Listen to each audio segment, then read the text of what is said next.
Hey guys, how you doing? Ray here again. If you'd like to subscribe, it's Nitro Kyosho. Winter time is approaching here in New England, guys, so there's not going to be a lot of outdoor activity.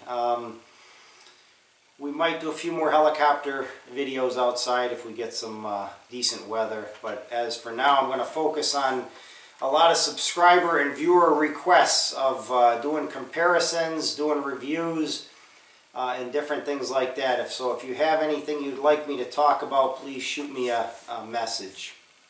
Today we're going to talk about two coaxial helicopters. Somebody asked me to discuss both of these together and talk about the differences. The differences, really guys, this is a 4-channel by E-flite. This is a 3-channel by syma. The other big difference is the price tag. This one is about $110 ready to fly. This one usually goes for about anywhere from $20 to $30 depending where you get it. I always say to get into the hobby as cheap as you can, guys, just in case you don't know if you're going to stick with it or like it. But in this case, I would really recommend probably going with this one.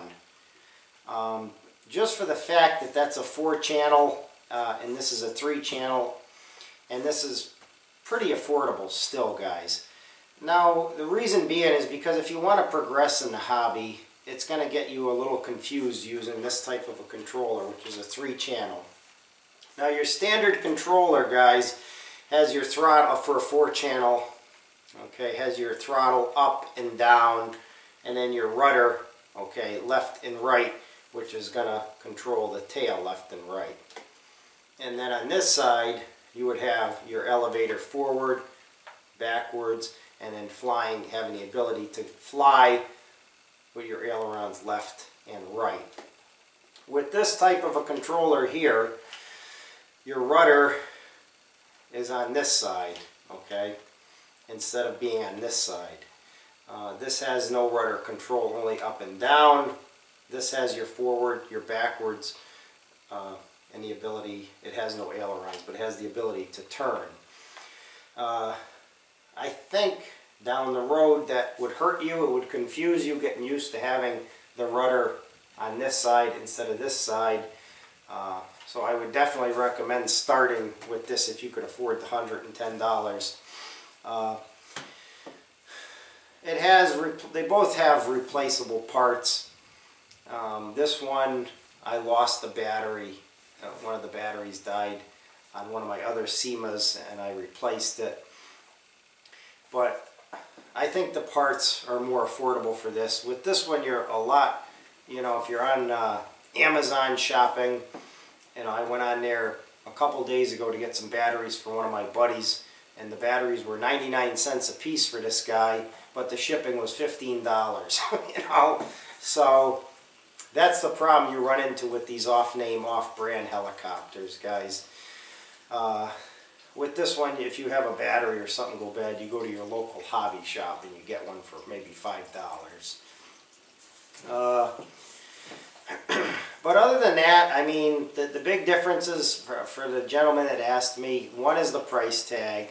2 is you get the extra channel here, which is going to really get you on the right track of flying an RC helicopter, because you're going to have the ability to go up and down, fly forward, fly backwards, have the ability to fly with your aileron control right and left, sideways, and also the ability to turn left or right.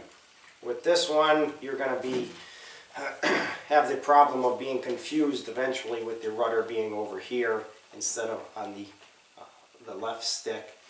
But the price tag is cheaper, guys, with this, you know. So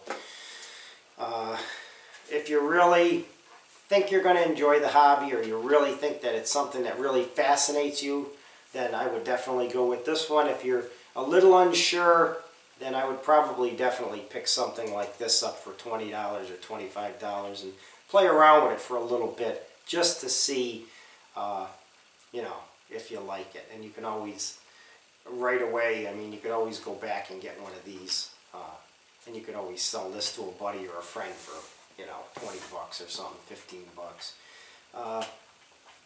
But other than that, that's the real big differences in this guy here and the price tag, guys. So for the gentleman that asked, that's really the bottom line. This is obviously, you get what you pay for. You get a better quality machine.